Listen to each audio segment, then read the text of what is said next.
आजाद चौधरी साहब, ये जो 20 इंतहाई कमजोर अजला की बात कर रहे हैं, या मुल्क की 11% आबादी रहती है, 20 लाख बालिग खवातीन और इतने ही कम उम्र बच्चे हैं 5 साल से। अब क्या ये वसाइल वजह है कि वसाइल उन तक नहीं पहुंच पा रहे, या कम वसाइल मौजूद हैं इन इलाकों के लिए, या इन जब छोटे सूबे शिकवा करते हैं, या फिर आप इसकी वजह कुछ और समझते हैं कि इस्तेदाद ही नहीं है, वो जिन्होंने जिम्मेदारी ली है डिलीवर करने की वो इस्तेदाद और सलाहियत नहीं रखते हैं, PC1 से लेकर सियासतदान की तरजीह हो या फिर किसी और की? वसाइल का तो मसला नहीं है। देखिए, जहाँ पे 60% किसी मुल्क का जो पैसा है वो इन सूबों को जाता हो तो वहाँ वसाइल तो कम नहीं हो सकते।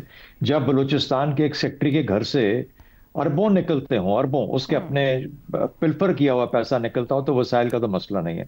40 अरब रुपया आपको एक खैबर पख्तूनख्वा के किसी एक क्लर्क के घर से मिल रहा हो तो वो वसाइल का मसला नहीं है। दुरुस्त। मसला ये है कि इनको सबसे बड़ा मसला जो मैं जानता हूँ अपने तजर्बे से भी, कि पैसा मिल भी जाए तो इनको ये नहीं समझ नहीं आती कि इसको खर्च किधर करें। यानी सबसे मुश्किल काम होता है ये प्लान करना कि इसको हमारे प्रोजेक्ट क्या है, हमारा प्लान क्या है, हम करना क्या चाहते हैं। क्योंकि वो कंसेप्शन नहीं है, वो तो अपना कोई ऐसा तखय्युल नहीं है कि प्रोग्रेस का, डेवलपमेंट का सूबे के लिए। ये बस इसी इंतजार में रहते हैं कि पैसे मिलेंगे, जो ही पैसे मिलेंगे इतने की गाड़ियां ले लेंगे, इतने का ये हो जाएगा, इतने सारे दफ्तर अपग्रेड हो जाएंगे, और बाकी जो बचेगा वो ये जो सूबाई मेंबर आना है या नेशनल असेंबली के मेंबर आना है वो के बताएंगे, सड़कें बना के पूरा कर लेंगे। तो आज तक हमारी डेवलपमेंट का स्ट्रक्चर ये रहा है। कितनी अच्छी बात है कि आज हमें पता लग गया कि 17 जिले जो हैं वो बलूचिस्तान के, 2 खैबर पख्तूनख्वा के जो कि कोस्तान से ताल्लुक रखते हैं, जो कि एक दूर दराज या मुश्किल इलाका है, और सिंध का एक जिला। अब अगर ये चीजें आइडेंटिफाई, और पंजाब का कोई भी नहीं, अब अगर आइडेंटिफाई इस तरीके से हुई हैं तो मेरे ख्याल में बलूचिस्तान के वजीर आला और खैबर पख्तूनख्वा के वजीर आला और सिंध के वजीर आला के लिए कुछ एक काम बन गया है करने के लिए। अब सवाल ये पैदा होता है कि क्या ये अगर हर साल इस किस्म की एक लिस्ट आती हो हमारे मुल्क के अपने अंदर से, स्टेटिस्टिक के अंदर से, स्टैट्स वाला डिवीजन बना के देता हो, कोई एक नेक नीति के साथ एक सर्वे किया जाता और हमें पता लगे, तो हम हर साल सवाल कर सकते हैं वज़राए आला से या उन लोगों से, या वो जवाबदेह हो सकते हैं अवाम को कि क्या वजह है कि हमारे इन ये जो जिले हैं ये पीछे रह गए, या फलाना जिला फलानी चीज में पीछे रह गया। कैसे पता लगा हमें कि 65% जो हमारी ये जो 1 करोड़ की जो आबादी है इन 20 जिलों के अंदर, 65 लाख घरों, उनके घर ही नहीं है, मेकशिफ्ट हाउसेज हैं। यानी ऊपर से कोई कच्ची छत है, कच्ची दीवार है, भूसे के घर में रहते हैं, एक कमरे का छोटा सा कमरा है जिसमें जो घर की शक्ल इख्तियार किए हुआ है। क्या वजह है कि 50% के पास टॉयलेट नहीं है और 40% के पास साफ पीने का पानी नहीं है इन लोगों के अंदर। इसके जो आपने मुझे बताया 20 लाख औरतें, 20 लाख औरतें, 20 लाख बच्चे, वो ये इसके अंदर से गुजर रहे हैं। अब वज़राए आला हैं उन सूबों के, उनको ये टारगेट मिल गया अगर उस पर काम करना चाहे। जब बजट आता है, पैसे आते हैं, तो वो आइडेंटिफाई करें, जीरो करें कि यार यहाँ पे हमने लेके जाना है, इन जगहों पे काम करना है। इस साल के लिए कम से कम, इस साल आपको बताऊं सूबों की जहां तक आपको जो रेवेन्यू का है, पहले क्वार्टर के अंदर ये जो हमारा फाइनेंशियल ईयर जा रहा है, 112 अरब रुपया पंजाब को ज्यादा मिला है, मेरे ख्याल में कुछ 60 अरब सिंध को ज्यादा मिला है, 30 अरब के करीब खैबर पख्तूनख्वा को ज्यादा मिला है, और 12 अरब गालिबन बलूचिस्तान को ज्यादा मिला है। सिर्फ पहले क्वार्टर के, जितना पहले पिछले साल मिला था उससे बढ़ के वसाइल मिले हैं। अब अगर ये वज़राए आला बैठ के अपनी टीमों के साथ ये प्लान आउट नहीं कर सकते इसको खर्च कैसे करना है, किन किन एरियाज में करना है, कैसे करना है, जो पैसे आ गए हैं इनको क्या करना है, तो फिर ये नहीं कर पाएंगे तो फिर कोई क्लर्क और कोई सेक्रेटरी और कोई डिप्टी सेक्रेटरी वो अपने घर में उसको पैसे को पड़ा आहिस्ता से करके लेके जाए। याद रखें, चंद साल पहले सिंध के जितने भी लोग थे जिनका डेवलपमेंट प्लान, जो कि नेशनल असेंबली प्रोविंशियल, उन्होंने कहा पैसा उनका कहां से मिला? DIK के एक ठेकेदार के घर से। वो जो 30% के ऊपर वो पैसे उसको जाते थे, 30% इनकी जेबों में वापस जाता था। वो 60% बगैर कुछ किए हुए सिंध के लोगों का पैसा वहां से निकाला जा रहा था। तो जहां पर इस किस्म के मसाइलों, आप कह सकते हैं करप्शन है, ये करप्शन भी इसलिए है कि इस्तेमाल पैसा सही नहीं होता।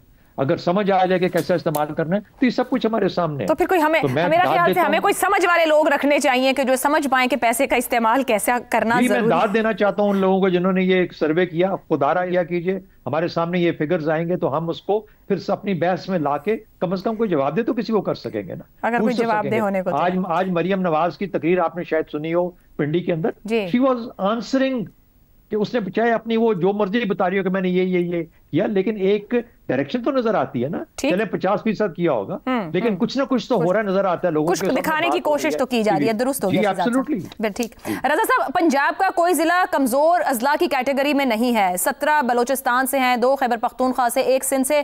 क्या सूबाई हुकूमतों की अपनी इस्तेदाद और सलाहियत भी पसमानदगी की बड़ी वजह नहीं है?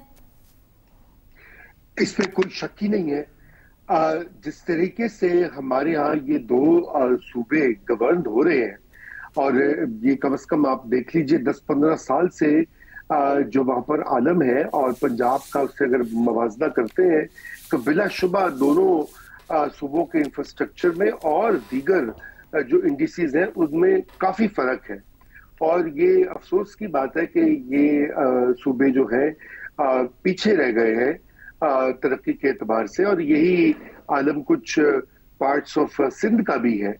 अब इसमें अवामिल, जाहिरी बात है, आपका सवाल है कि क्या ये तारीखी अवामिल है या ये गवर्नेंस का इशू है, तो इशू बुनियादी तौर पर गवर्नेंस का है, और कोई बड़ा इसमें राज की या कॉम्प्लिकेटेड बात नहीं है। उसकी वजह ये है कि वसाइल इन तमाम सूबों को 2010 के बाद देखिए आप देख लीजिए तो इनकी जो डेवलपमेंट बजट्स हैं वो 2 से 3 गुना बड़े हैं, मतवातिर, चाहे वो बलूचिस्तान हो, चाहे वो खैबर पख्तूनख्वा हो, चाहे वो दीगर सूबे हो। मगर जो वसाइल होते हैं जब वो डेवलपमेंट आउटकम्स में ना तब्दील हो या ना तब्दील हो पाए, तो इसका मतलब ये होता है कि कहीं ना कहीं गवर्नेंस और जो निज़ाम है डिलीवरी का, उसमें कोई शदीद किस्म के मसाइल मौजूद हैं।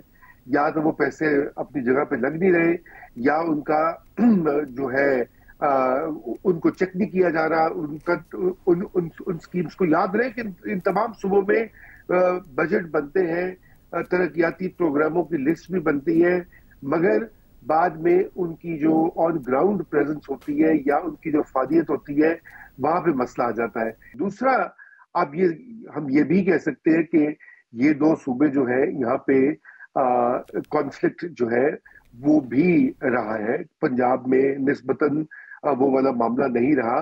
खैबर पख्तूनख्वा के कुछ अजला और कबायली अजला जो है वहां तो कितने अरसे से शोरिश जारी रही है, दहशत गर्दी रही है, उसके भी असरात बिल्कुल पड़ते हैं। तवज्जो और तवानाइयां जो है हुकूमतों की वो डाइवर्ट हो जाती हैं, और यही हाल कुछ अजला जो है बलूचिस्तान में वहां भी दरपेश रहा है। मगर इसके साथ साथ मैं ये जरूर कहूंगा कि जो वहां की अशराफियां हैं, सूबाई हुकूमतों में मुख्तलिफ पार्टियां रही हैं। अभी तो खैर केपी में तो एक ही पार्टी है, उनकी तीसरी गवर्नमेंट है, लेकिन बलूचिस्तान में सब म्यूजिकल चेयर्स की तरह बदलते हैं और सारों का हिस्सा है, और उनको जवाबदेही उनसे मांगनी चाहिए, उनको उनकी अकाउंटेबिलिटी होनी चाहिए कि आखिर